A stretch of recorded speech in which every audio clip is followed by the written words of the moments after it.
live, second floor, my office, just talking recap, spring recap, offense. I'm sitting here with Ashton Warner, our running back coach.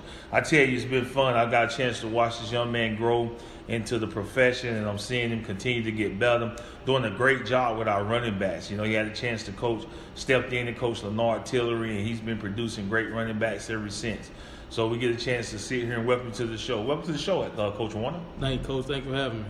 Y'all don't know a lot about Coach Warner. He'll give a chance to tell us. So, Coach, you moving in from the academic side of Southern University, where you was in a classroom, to now you're moving into an athletic classroom. How's that transition? It's been great. I think a lot of what I taught in the classroom helps correlate to how I teach in the locker room, and as well as downstairs in the running backs room. I realize I got a lot of guys that learn different ways, so it allows me to be able to teach in a variety of ways and understand that their learning habits and how they learn and what works best for them. With a historian background, you know, you come here with a lot of knowledge, and we had a chance to be a professor here on campus, and you know, you grew up right here in Scotlandville, so you know this is like home. So being around Southern is like home for you. You also undergraduate, got your master's, so it's like you never left. So I think that's great, because I think you can tell a lot of our recruits and a lot of our parents that come in and be a part of our university, that come in to try to be a part of our family, you can tell them a lot of things that us outsiders may not know. And I want to say thank you, because I always see you shedding that kind of light. But how is it just being here this whole time and being a part of Baton Rouge? It ought to create some kind of sense of pride. Honestly, it's been a real experience. A lot of the coaches don't even know it's times where they're not here, and I just go outside and I sit in the stadium. You know, I grew up here. As a reward for being good in school and doing things I was supposed to, my mom would often bring me to watch the band practice at night after I get out of football practice, or that she'll bring me and I'll sit right under the tree with all the what we used to call the tree committee. I sit there and watch them practice. So to go from being somebody that's on the outside looking in to being on the inside looking out is just a blessing. It's something that I never take for granted. You know, wake up every day, no matter if I'm having a good day or a bad day, I realize it can't really truly be a bad day, because I'm living a dream.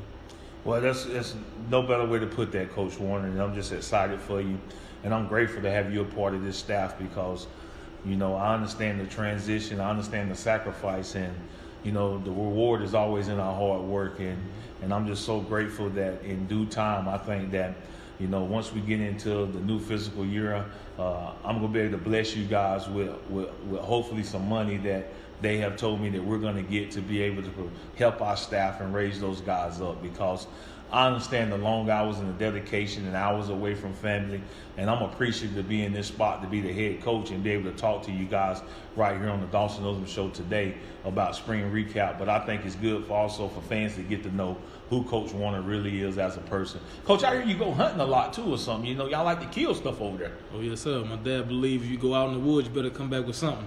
If he send you out in the woods with 2 bullets, you come back with either the 2 bullets or something to eat. Well, I tell you what, I'm a fan of the Warner, Coach Warner family philosophy, because now that since he's my brother, when they kill, they bring me something to eat. I think that's a great way to be. So, Coach, enough about you, and now let's get ready to dive into a little football, Coach. Yes, we're going to talk about the running back room right here with Coach Ashton Warner. Coach, what did your segment improve on? 2 things that we really strive to improve on throughout this entire offseason. One is pass blocking, fundamentals, and technique. Our quarterback touched the ground more than we would like to. We know that if we keep him upright, that he can make plays, and we just want to give him that opportunity. So I think that we got better in that area. We're going to continue to build on that. Another thing that we did was also understanding how important our role is when carrying out our fakes, both in the run game and the zone read, all of this play action situations. We want to be able to influence the defense. I think a good running back is at his prime and at his peak when he can influence the defense without the ball in his hands. But I tell you what, Coach, it's great to see, because I'm in agreement with you, because I think if we can protect our quarterbacks, they can make plays. And we have 3 guys that are capable of making plays. But we know that Darius Skelton makes it easy for everybody, because he's able to keep plays alive. So, again, as we get better at protection, and with our play action, I think that's going to make our offense even more explosive. So as you continue to improve on those things, I was able to see the improvement this spring, because we threw some stuff at you. Now but a lot of the times the backs would step up in there and protect. The good thing that I saw is that our backs will stick their face in there.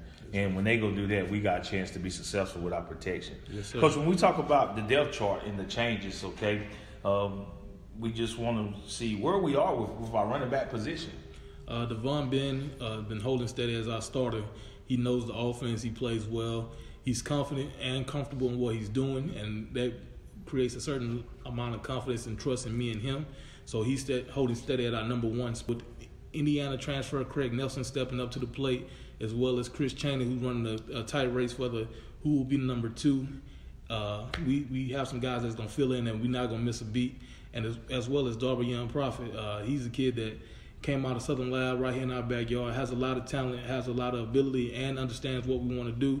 But he just constantly been battling some injuries. If we can ever get him back healthy, I feel very good about where we're headed as far as talent-wise and the guys in the room.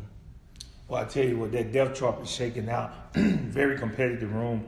I think we got a lot of talent in that room, and as guys continue to get better, I think we're going to see that competitiveness continue to stick out. What I'm excited about is that I see Ben just continue to grow and get better, and his vision is second to none, and his ability to know what we're doing in the offense really gives him the head above some of the other guys. But you're right, I saw Craig Nelson coming on. I saw Chaney coming on. I saw a lot of positive. Once the Prophet got healthy, you saw why we signed Darby Young Prophet. And I think if we continue to keep that room healthy, the sky's the limit at how good those guys can become. Who would you say is the most improved player out of that room? I let the guys vote and tell me who they think the most improved player was. And it was a unanimous consensus that Chris Avery, who's a freshman walk-on from right here in Baton Rouge, went to Terra High School. We all voted him as the most improved player. A lot of people don't know that Chris Avery only played 1 year high school football before deciding to walk on here, but he ran for 1,700 yards, but it was all athleticism. Now he's finally starting to understand the game is starting to slow down just a little bit for him. We have a long way to go with him, but I think before his time here at Southern University is done, we'll be able to find a role for him. He'd be more than serviceable. I tell you, when you watch him, we had him down on scout team, and he was running scout offense against the defense last year. And you could see that he has some potential. And now that once he's gotten comfortable in the offense, you can see that, he has the shiftiness. He can't go the distance. He's a small stature guy, but he runs behind his pass. He's physical and he's tough. So, it's great to see that an improvement because, again, that's another walk-on. I think when you look at who's been the most improved players, when you look at, you talk about the offensive side of the football, you got Chris Avery, a walk-on running back, and Coach Berry, who was just on the show, said Dallas Black, who's a walk-on center. So our walk-on program has paid dividends for us as coaches here. And I'm happy for Chris Avery to see that he's making that improvement, and he'll be able to help us some on special teams going into year 2. And eventually he'll become a guy that'll be able to help us at running back. But that's because of you, Coach Warner. The time that you spend with these guys, helping them to become better football players and better young men, is a testament to you and your upbringing. And I'm grateful to have you as a coach and be able to pour into the lives of these young men. I just want to let you know how grateful I am to have you a part of it. The biggest surprise, what would you say is the biggest surprise? But the biggest surprise was the fact that we didn't lose a beat.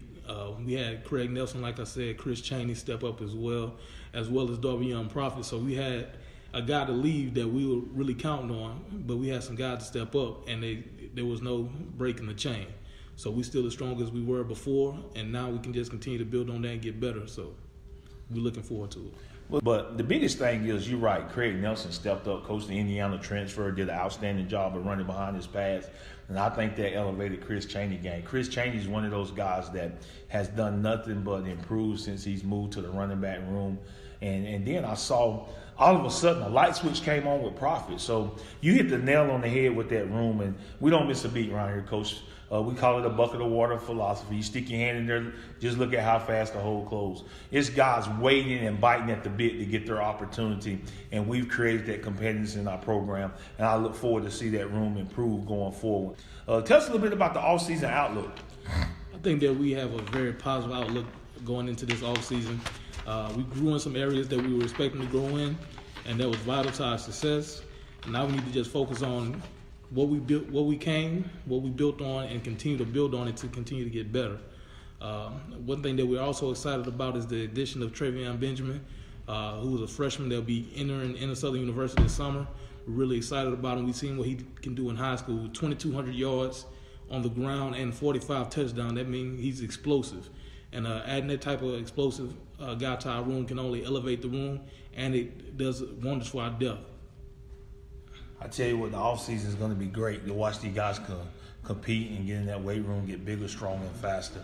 And I'm excited for it because I know what kind of team we have coming back on the offense and the players that we have coming back. And if we continue to work hard, they're only going to get better, man. And Coach, I tell you, you've done a fantastic job, getting them ready for the offseason, and you laid the offseason plan out for them. What are 3 things that you think that they can work on to get better at this offseason? Well, I was thinking about that, and I asked the players themselves, what are 3 things that you all think that we need to work on? And the biggest thing that surprised me coming out the players' mouth was they told me that we need to work on discipline. And I said, when you speak about discipline, what exactly do you mean? They said not just being disciplined on the field, we need to be more disciplined in all our ways of our walk of life, whether it's in the classroom, on the field, wherever it is. We talked about the team rules, where the one team rule is always sit in the first 3 rows. And, everyone adheres to that rule and complies with it. But instead of sitting in the first 3 rows, they're going to push themselves this summer when in some schools sit in the first row.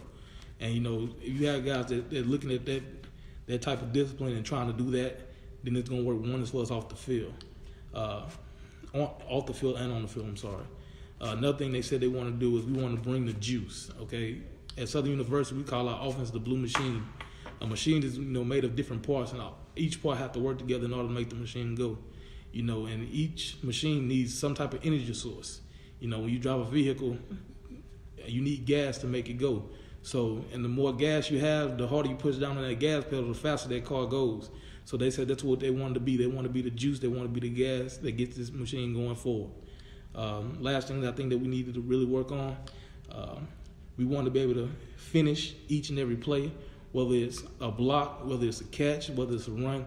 We want to finish everything. We want to play to the echo of the whistle, get into the end zone, and be explosive. And they wanted to add one more thing. We talked about 3 things, but they said that they wanted to have a little fun this season, and they want to make sure we get some choreographed dance routines for when they celebrate and scoring touchdowns. So they want to get to that celebration circle and have fun with their teammates. I tell you what, Coach Warner, it's been a pleasure having you on the Dawson Odom Show here today because I tell you we got a chance to learn a little bit about you, learn about how you coach your room and the expectations of the running back room. A historian by trade and a coach by the night, Coach. I tell you, you done transformed yourself into a guy that was providing history lessons to regular students. Now you're providing game plans to student athletes. And I tell you, with that experience and that wealth of knowledge that you obtained, I'm glad to have you on our staff pouring that into our players. This here is Coach Odom's coming to you from the Dawson Odom's show, and I'm here to give a recap of spring and get a chance to talk to our coaches about this past spring as we finished it up. And we conclude, go Jags. Go Jags.